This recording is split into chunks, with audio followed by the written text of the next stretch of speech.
오늘 말씀은 출애굽기 28장 15절부터 29절까지 말씀입니다.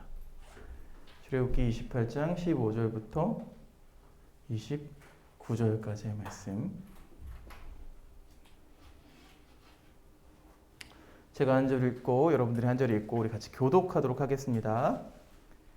출애굽기 28장 15절에서 29절. 너는 판결 흉패를 에봇 짜는 방법으로 금실과 청색, 자색, 홍색 실과 가늘게 꼰 배실로 정교하게 짜서 만들되 그것에 네 줄로 보석을 물리되 첫 줄은 홍보석, 황옥, 녹주옥이요. 셋째 줄은 호박, 백만호, 자수정이요. 이 보석들은 이스라엘 아들들의 이름대로 12이라. 보석마다 12지파에 한 이름씩 도장을 새기는 법으로 새기고 또 금고리 둘을 만들어 흉패 위 곧 흉패 두 끝에 그 두 고리를 달고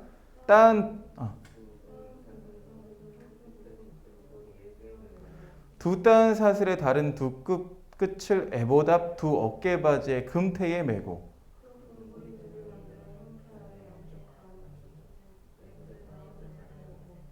또 금고리 둘을 만들어 에봇 앞 두 어깨바지 아래 매는 자리 가까운 곳 곧 정교하게 짠 띠 위쪽에 달고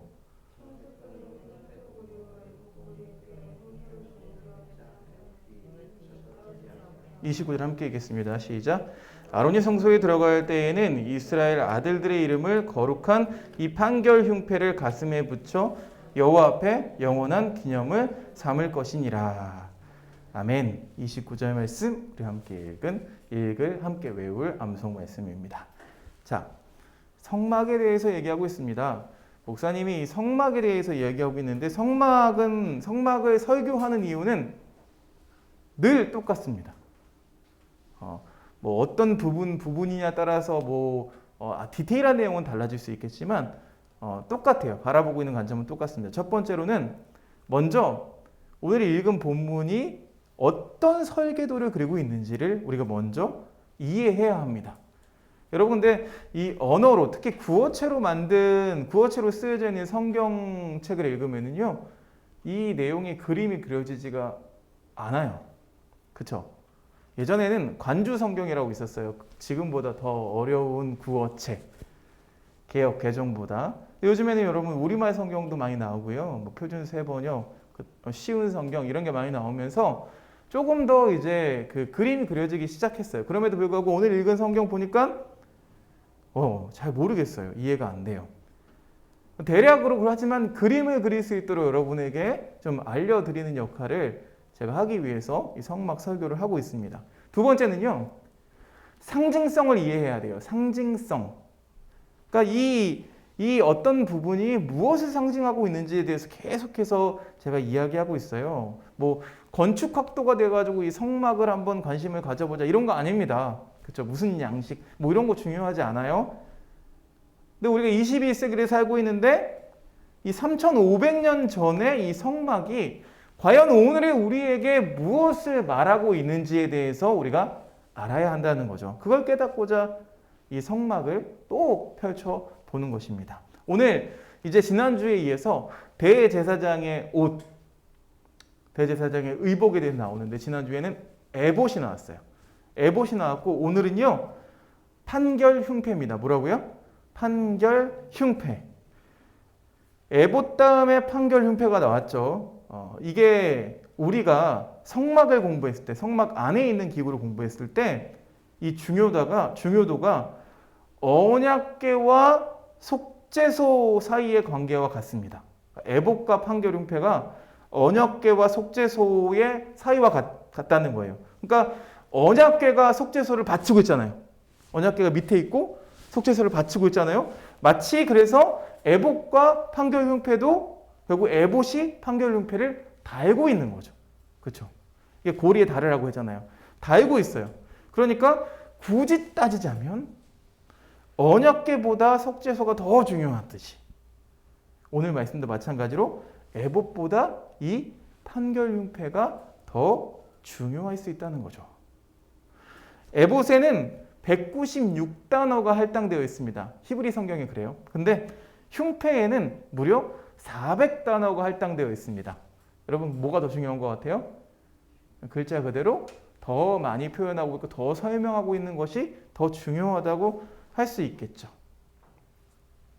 자, 오늘 15절 16절 말씀 읽어보니까요. 판결 흉패를 에봇 짜는 방법으로 금실과 청색, 자색, 홍색실과 가늘게 꼰 배실로 정교하게 짜서 만들되 길이와 너비가 한 뼘씩 두 겹으로 네모 반듯하게 만들라. 자, 한번 그림 한번 띄워주시겠어요? 우리말 성경에서는요. 우리말 성경에서는 히브리어 호센 미시파트 이거를 판결 흉패로 번역했습니다. 근데 카톨릭에서는 이걸 어떻게 번역하냐면 시비를 가리는 가슴바지. 시비를 가리는 가슴바지. 판결 흉패는 굉장히 그냥 축약한 거죠. 우리가 알고 있는 어쩔 TV 이런 것처럼 굉장히 축약해서 짧은 단어로 표현을 한 거고요. 카톨릭에서는 시비를 가리는 가슴바지라고 번역했어요. 그러니까 목걸이처럼 가슴 앞에 달려있는 장식물이기 때문에 이렇게 번역했다는 거예요. 근데 여러분, 당시에 고대 근동의 다른 나라 왕들이요, 다 이 가슴에 금패로 장식을 했어요. 여러분, 우리가 뭐 300 아니면 뭐 옛날 이집트 왕자 이런 거 보면은요, 여기 가슴에 금으로 막 장식한 거 볼 수 있어요. 알겠죠? 위퉁 벗고 있는데 막 여기만 이렇게 금으로 장식하고 있고 이런 거 왕들이 하는 거라고요. 그런데 이 판결 흉패 이렇게 이야기하면은 뭔가 딱딱해 보이지 않아요? 그 딱딱한 걸 이렇게 가슴에 달고 있는 것 같은 그런 느낌이 드는데 이 판결 흉패는요 딱딱한 소재로 만든 게 아닙니다. 직물입니다. 직물. 패브릭이에요. 오늘 이 판결 흉패의 재료가 나오잖아요. 금실과 청색, 자색, 홍색실과 가늘게 꼰 배실. 판결 흉패라는 단어를 들으면은 뭔가 딱딱한 금속이나 뭐 나무나 이런 걸로 만들었을 것 같다는 오해를 일으킬 수가 있습니다. 그런데 카톨릭 성경은 이 가슴바지라고 했어요. 시비를 가리는 가슴바지라고 번역했는데 가슴바지라는 말이 더 적절한 것 같아요. 직물로 짠 어떤 그런 거라는 걸 잘 표현하고 있는 게 오히려 가슴바지가 맞는 것 같아요. 우리말 성경에서는 이 판결 흉패를 정확하게 가슴 주머니로 번역하고 있습니다. 가슴 주머니. 이 가슴 주머니는 뭐가 들어있었냐면요. 다음 시간에 우리가 배울 건데 우림과 둠밈이 들어있어요. 캥거루 배에 자기 자식 넣어놓듯이 이 주머니 안에, 이 판결 흉패 주머니 안에 우림과 둠밈이 들어있어요. 그러니까 여러분 뭔가를 집어넣기 위해서는 뭐 딱딱한 소재보다는 당연히 말랑말랑하고 부드러운 소재를 쓰는 게 당연하겠죠. 에봇과 마찬가지로 같은 재료로 사용을 했습니다. 지성소의 재료랑 동일하죠. 뭐예요? 이 사이즈도요. 가로, 세로 크기가 20cm. 정사각형이죠. 그렇죠? 보기에도 정사각형이죠. 정사각형의 모형입니다. 재료도 지성소가 썼던 가늘게 꼰 배실, 그렇죠? 청색, 자색, 홍색. 지성소의 재료랑 같아요. 근데 모양도 똑같아요. 지성소도 정사각형이죠. 닮았죠? 모양이 닮았습니다. 그리고 두 겹으로 만들어졌는데 주머니를 만들어야 되니까 두 겹으로 만들었죠. 두 겹은 결국엔 두 겹이란 뜻이 이 판결 흉패가 직물로 만들어졌구나라는 것을 나타내주고 있는 거죠. 그 다음에 17절부터는요. 이 주머니 앞에다가 장식을 하는데 한 줄에 3개씩 4줄로 12개의 보석을 달라는 명령이 나옵니다. 12개의 보석. 이 12개의 보석을 다 금패에 물려라. 그러니까 이 주머니 앞에 12개 이렇게 금패가 달려 있어요. 금패가 달려 있어서 여러분 반지 봤어요? 반지 이렇게 여러분 반지 없나? 다이아 반지나 뭐 이렇게 보석 박혀 있는 반지 보면은요, 금으로 이렇게 모양을 떠서 이렇게 보석을 물려놔요. 보석이 거기에 뭐 딱 달라붙고 뭐 이렇게 본드를 붙이고 이런 거 아닙니다. 물려놓죠. 물려놓는데 그것처럼 이 금 물려놓을 수 있는 금고리를 만들어서, 그렇죠? 그래서 거기에 보석을 물려놓는 거죠. 보석을 물려놔요. 그러면서 여기다가 12개의 보석에다가 12지파의 이름을 새겼습니다. 여러분 이거 나왔었죠? 언제 나왔죠? 에봇에도 있어요. 어디에 있어요? 어깨에 있잖아요. 어깨에 있는데 이 가슴에도 달고 들어가는 거예요. 그래서 이미 12지파 이 보석 호마노 2개를 어깨에 달았는데 가슴에도 12지파의 이름을 새긴 보석 12개를 달았다는 거예요. 대제사장은 이중으로 이스라엘을 어깨에도 메고 또 가슴에도 품고 성막으로 들어갑니다. 난 이거 보면서 아버지의 마음이 좀 느껴졌어요. 우리 아버지들의 마음. 자식들은요 굉장히 짐입니다. 짐. 여러분은 짐이에요. 저도 마찬가지로 짐이었죠. 그렇죠? 왜냐하면 이 녀석들 키우려면 돈도 많이 들고 얼마나 뭐 자빠지고 넘어지고 다치고 케어할 게 얼마나 많은지 모르겠어. 그것 때문에 어깨가 무겁죠. 항상 이렇게 승모근이 이렇게 부풀어져 있어요. 여러분 아버님 보시면 이렇게 안마도 좀 해드리고 풀어드리고 그러면 좋을 것 같아요. 그런데 가슴에도 있어요. 그 아이들이 가슴에도 품어져 있어요.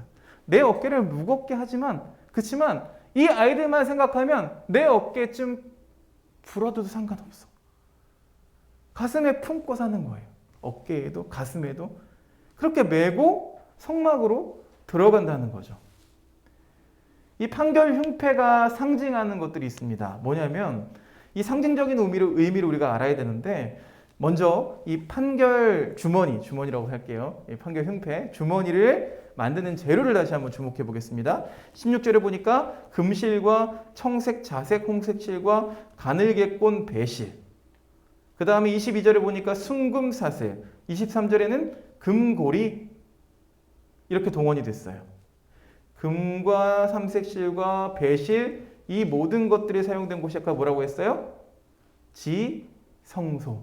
모양도 정사각형으로 똑같다고 했어요. 에봇도 같은 재료로 만들어졌다고 했어요.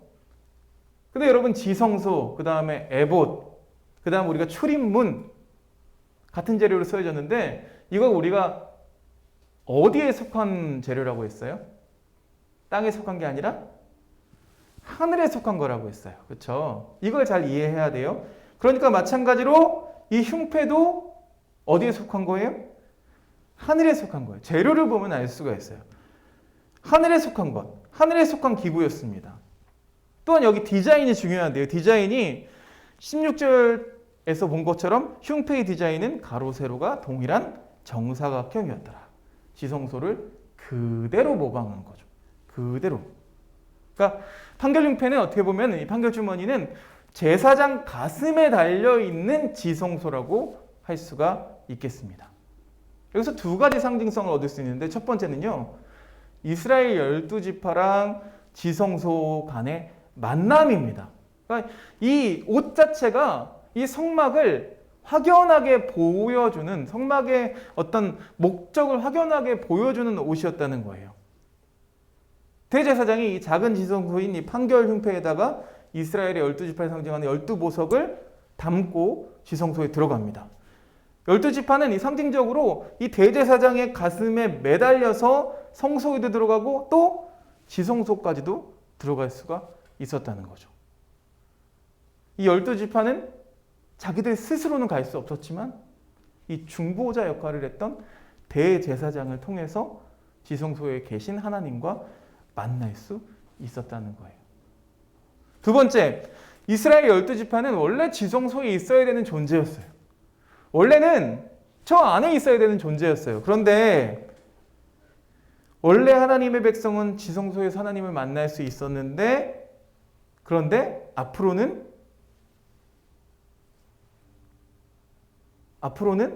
역시 하나님을 만날 수 있는데 누굴 통해서? 대제사장을 통해서만, 중보자를 통해서만 만나게 될 수 있었다는 거죠. 하나님은 그래서 이 백성들을 보석 12가지로 상징했습니다.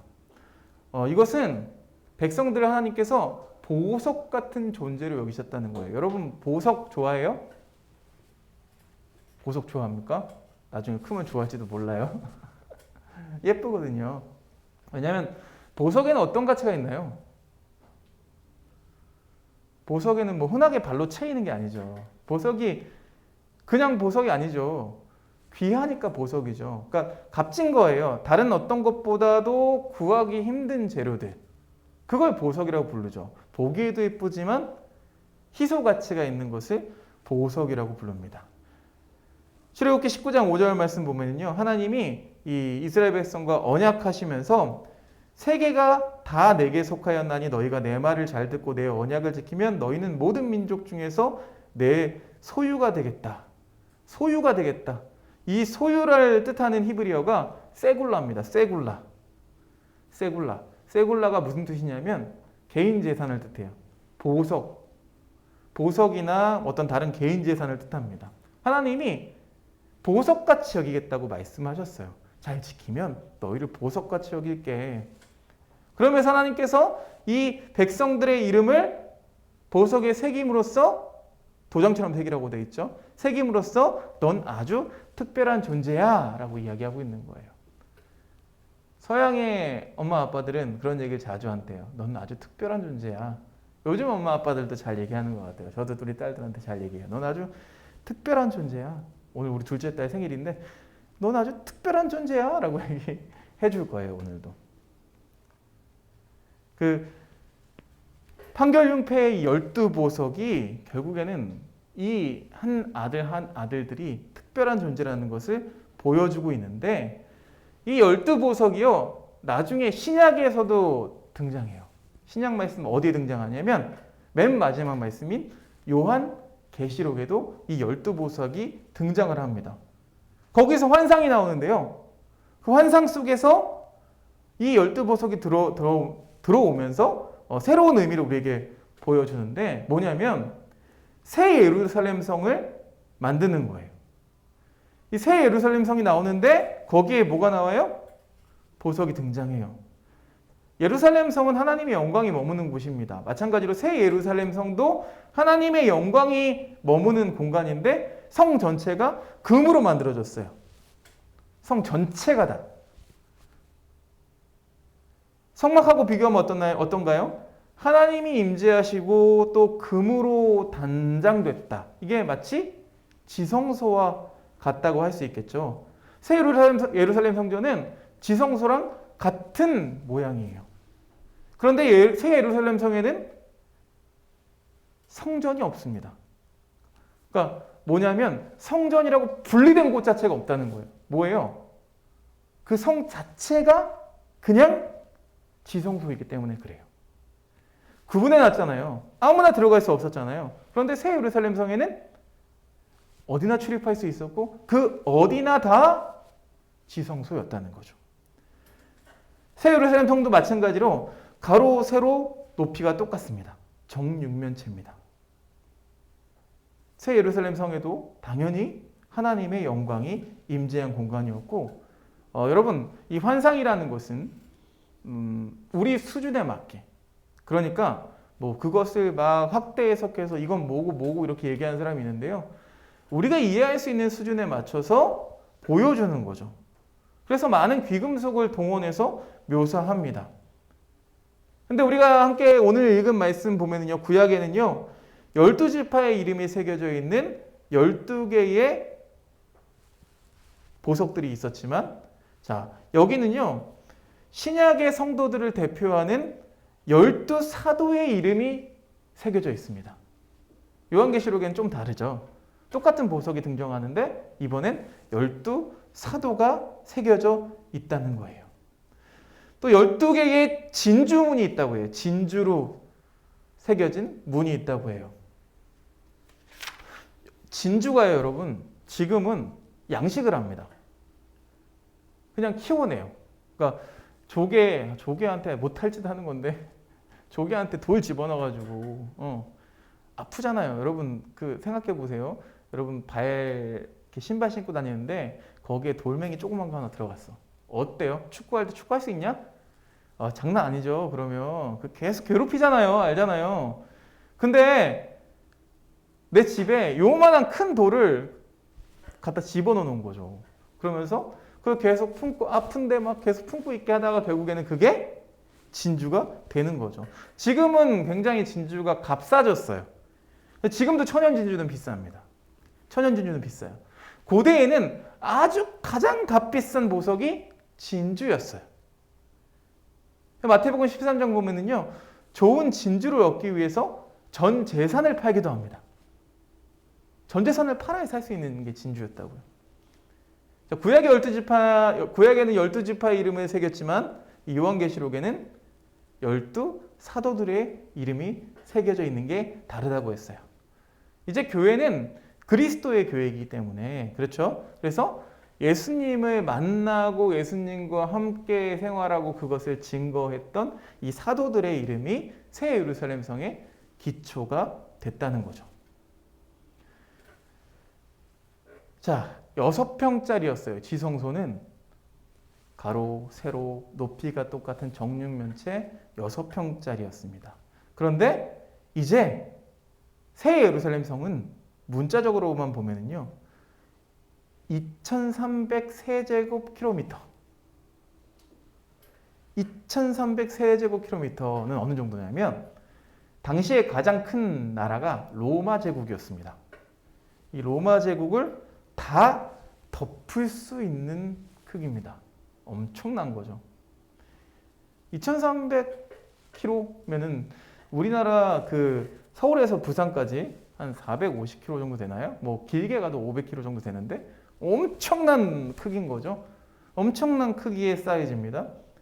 그래서 이 성소는요, 이 예루살렘 성전은, 새 예루살렘 성전은 모든 민족이 출입할 수가 있었어요. 그리고 새 예루살렘 성전을 보니까 기존에는 들어올 수 있는 성막 출입문이 하나였죠. 물론 안에 들어가고 또 안에 들어가고 안에 들어가고 3개가 있지만 먼저 들어올 수 있는 문은 동편에 하나밖에 없었어요. 그런데 여기는 문이 얼마나 많냐면요, 사방에 3개씩 12개래요. 사방에 3개씩 12개가 됐어요. 하나에서 12개가 됐어요. 그러니까 모든 민족들이 위에 있는 민족이나 아래에 있는 민족이나 옆에 있는 민족이나 다 들어올 수 있게 열려 있는 거죠. 이 대제사장의 이 판결 흉패의 이 12보석이 이 성막을 지은 이스라엘 백성들을 상징하고 있다면 새 예루살렘 성의 12보석까지 알고 있는 우리들에게 오늘 이 판결 흉패가 우리에게 주는 것은 새 하늘과 새 땅의 영광스러운 하나님의 백성까지도 상징한다는 것을 알 수가 있죠. 여기서만 국한되는 게 아니라 이게 넘어서 요한계시록에 등장하는 그 성전에 등장하는 보석과도 연결지어서 우리가 바라볼 수가 있다는 거예요. 대제사장의 판결 흉패에 매달려서만 들어갈 수 있었던, 지성소에 들어갈 수 있었던, 하나님 앞에 들어갈 수 있었던 구약의 교회도, 그리고 그리스도 안에서 영적으로 하늘 보좌의 자리를 마련한 신약의 교회도 이제 새 하늘과 새 땅에서는 모든 영광스러운 존재가 되어서 하나님의 영광을 직접 누릴 수 있게 될 것임을 믿으시기를 바랍니다. 사랑하는 여러분, 우리가 믿는 기독교는 현재에 충실해야죠. 그렇지만 미래를 소망하는 종교입니다. 미래를 소망하는 종교예요.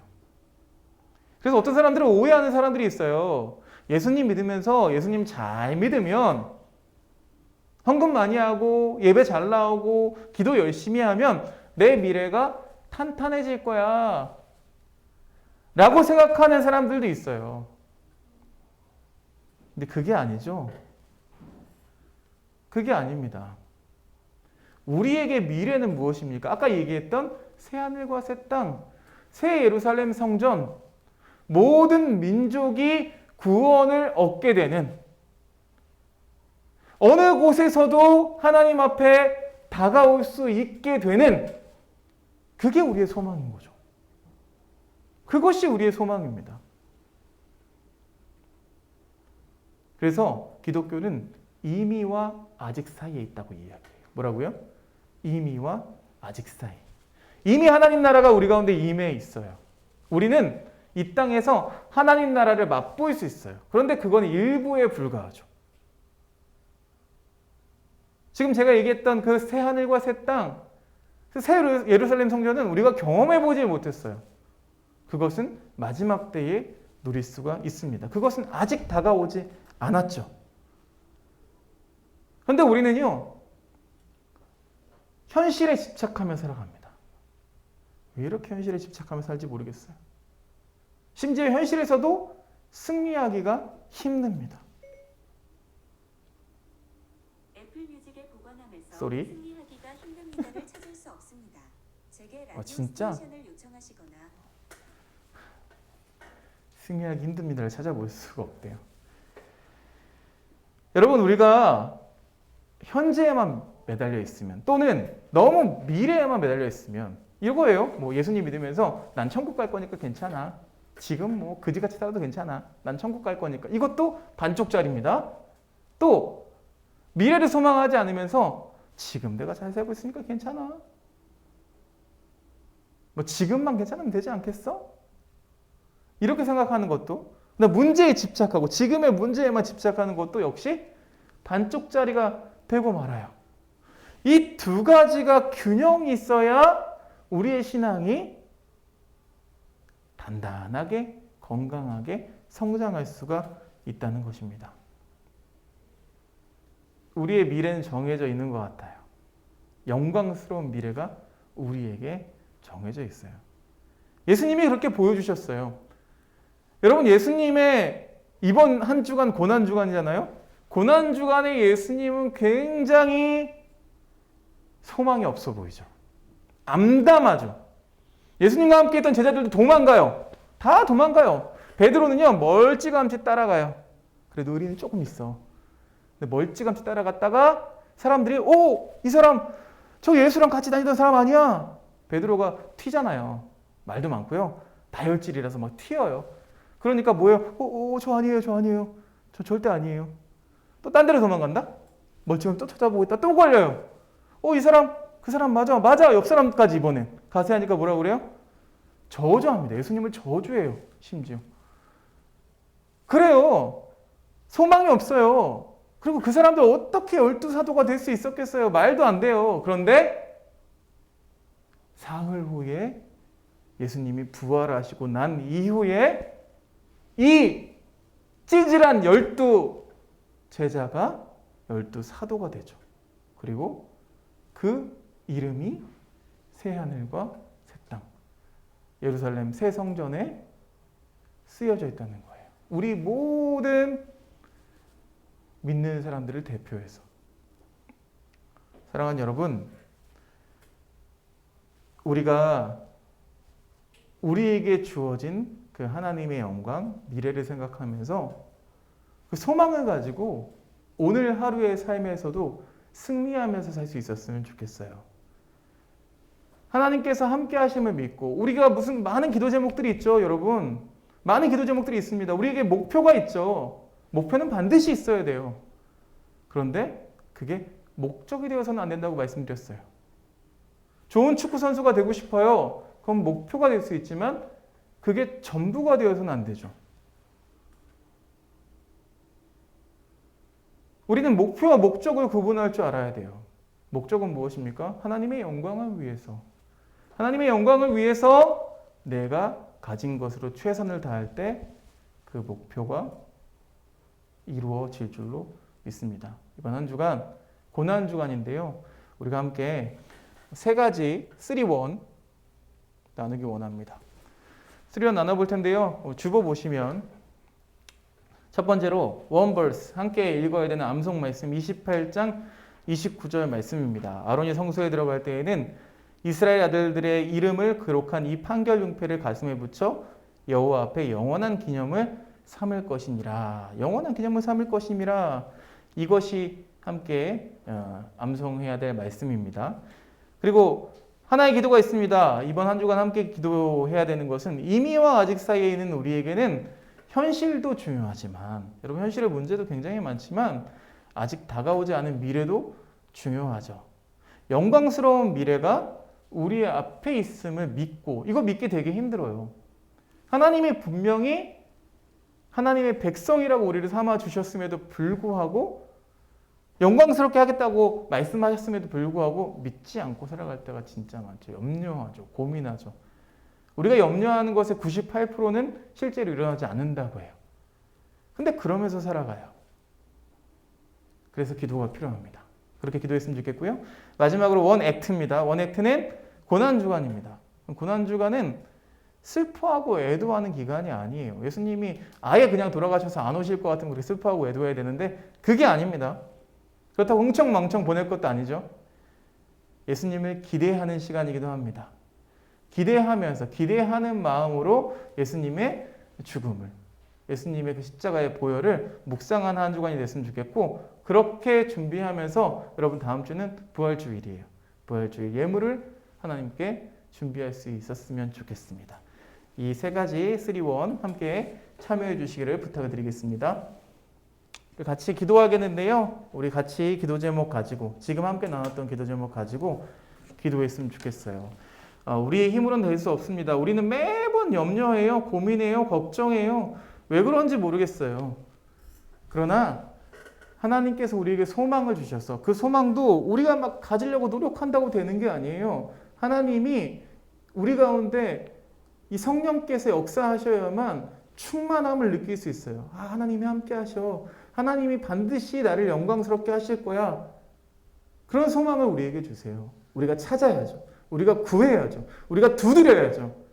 간절히 기도하며 하나님, 내 마음 가운데 임하여 주셔서 내 염려와 내 아픔과 내 고통이 하나님이 주시는 평안으로 하나님이 함께 하신다는 그 확실한 믿음을 가지고 살아갈 수 있도록 도와달라고 우리 같이 기도하기를 원합니다. 함께 기도합니다. 하나님 감사합니다. 우리의 모든 시간 가운데 임하시는 주님을 찬양합니다. 하나님, 우리 삶에는 여전히 염려와 고통과 낭만과 한 치 앞도 볼 수 없는 그런 두려움 때문에 지금에 몰두하며 살아가고 있습니다. 주님 바라고 원하기는 목표에만 집착하는 삶이 아니라 목적을 다시 한번 깨닫는 우리의 삶이 될 수 있도록 인도해 주시옵소서. 하나님, 고난주간입니다. 예수님의 그 고난을 목도하면 얼마나 아프고 얼마나 속상한지 모르겠습니다. 그러나 예수님은 부활하심으로 말미암아 우리에게 새 소망을 허락해 주셨습니다. 우리에게 주어진 것이 바로 그 새 소망인 줄로 믿습니다. 산 소망인 줄로 믿습니다.